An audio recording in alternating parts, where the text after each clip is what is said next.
Ever wondered why Japanese swords are so sharp they can cut through steel yet flexible enough to bend without snapping? There's more to it than just the blade itself. From its legendary steel forged in ancient furnaces to the intricate folding process that gives it strength and flexibility, every step of its creation tells a story. But the real magic happens when you combine artistry, tradition, and raw power, shaping not just a weapon, but a cultural icon. In today's video, we're diving into the secrets behind the katana, how it went from a samurai weapon to a symbol of strength, artistry, and culture. What makes it so special, different from ordinary swords that rust or break? We'll reveal the ancient processes that give the katana its legendary durability and beauty. You'll see how swordsmiths create these masterpieces with precision, turning every katana into a unique work of art. By the end of the video, you'll understand why the katana is much more than just a weapon. It's a cultural treasure. Stay tuned to learn about the rare steel, the folding technique, and the polishing process that makes the katana razor sharp. Plus, we'll try to show you some behind-the-scenes footage of sword-making artisans who still use these ancient methods. Let's get started. Selecting the steel. Why don't Japanese swords rust or shatter like typical steel swords? The journey of a katana begins with the selection of a rare and carefully crafted steel called tamahagani, derived from iron sand. This process happens in a traditional furnace known as a tatara, where iron sand is refined with charcoal over an intense 3-day non-stop cycle. This isn't just about melting metal. It's a delicate dance of controlling temperature and carbon levels to achieve a steel that contains both high carbon and low carbon layers. This blend is essential for producing a sword that is hard and sharp, but also flexible enough to resist breaking. Historically, tataras were set up seasonally, avoiding the humid summer months, as humidity can interfere with production quality. Even today, tamahagani is produced with the utmost care by a select group of swordsmiths who set up traditional tatara furnaces just once a year, continuing this ancient practice. This creates tamahagani with a unique composition perfect for crafting durable, well-balanced blades. This painstaking and meticulous process results in tamahagani steel, a material that combines hardness and flexibility, laying the foundation for a katana that can endure the rigors of battle with unmatched resilience. The folding process. Would you believe Japanese swords are folded thousands of times for a reason beyond just strength? Once the tamahagani steel is ready, the swordsmith begins the intricate and meticulous folding process, which plays a critical role in refining the steel. The tamahagani is heated until it's glowing red, then hammered flat and folded in half. This process is repeated several times, typically 10 to 15 folds. While the idea of folding a steel blade thousands of times is a popular myth, each fold serves a very specific purpose. It helps remove impurities from the steel and redistributes the carbon content, ensuring that the blade will have the perfect balance of hardness and flexibility.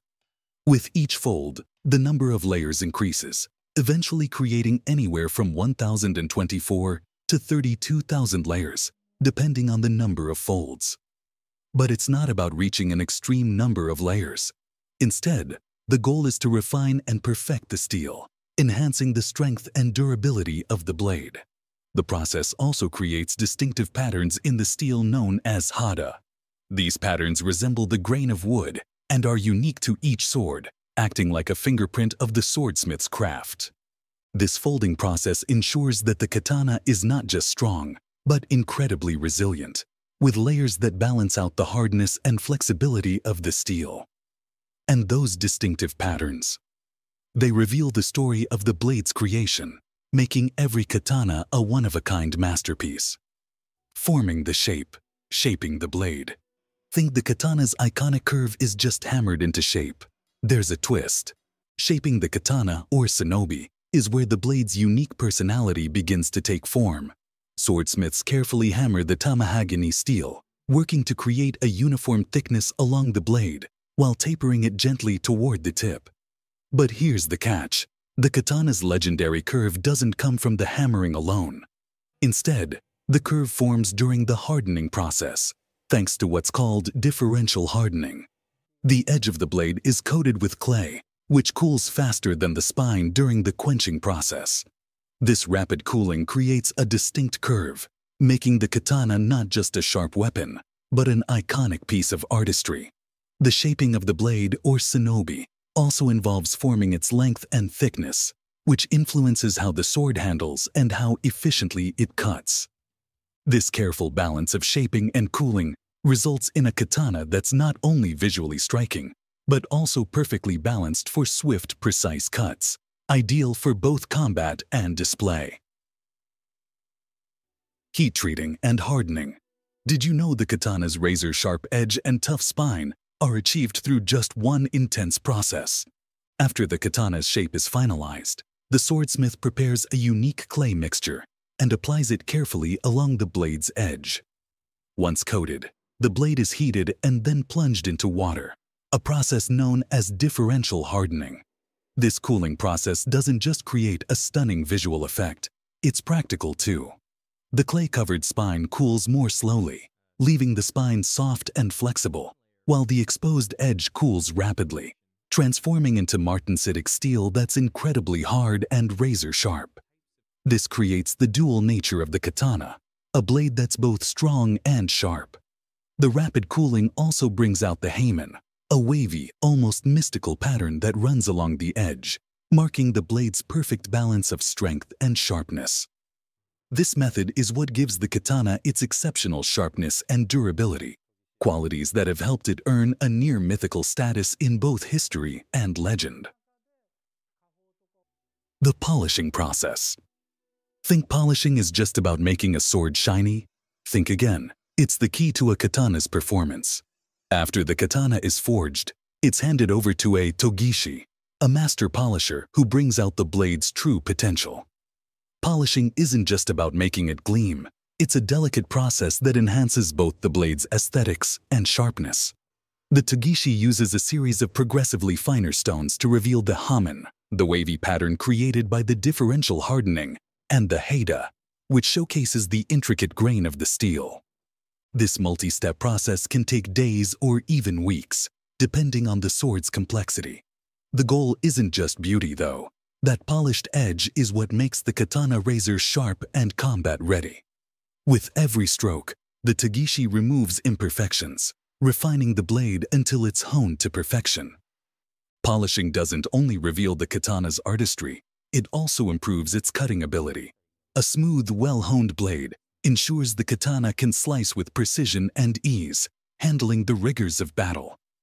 The final polish turns the katana into a true masterpiece, revealing its layers, enhancing its sharpness, and solidifying its place as one of the finest weapons in history. Creating the fittings and mounting. Think the katana's just about the blade. There's so much more that makes it unique. The katana's soul isn't only in its blade, its fittings complete the sword. The guard known as the tsuba, the handle, called the suka, and the sheath, or saya, are equally essential components. These parts are often crafted by specialist artisans, rather than by the swordsmith themselves. These parts aren't just functional, they're works of art. The tsuba, for example, might be engraved with symbols representing the samurai's family or personal values. Each piece serves a distinct purpose, whether it's ensuring a secure grip, balancing the blade, or protecting the sword. But beyond that, these fittings reflect the samurai's identity. In fact, many fittings were customized to represent their status, beliefs, and even their personalities, making the katana not just a weapon, but a personal statement. Together, these fittings turn the katana into a cherished heirloom, blending functionality, artistry, and legacy to create a sword that's as unique as the warrior who wields it. The katana's role in Japanese culture. Why is the katana so much more than just a sword in Japanese culture? The katana is often called the soul of the samurai, and for good reason. However, it wasn't always the weapon wielded in battle. During the Edo period, when peace prevailed, the katana evolved from a battlefield tool into a symbol of honor, status, and personal identity. Samurai carried it at all times, not only as a weapon, but as a constant reminder of their values, honor, loyalty, and discipline. Even though samurai traditionally used longer, straight swords in combat, the katana became more symbolic during times of peace. Today, the katana is revered as a cultural icon, and swordsmiths are honored as living national treasures to preserve the ancient art.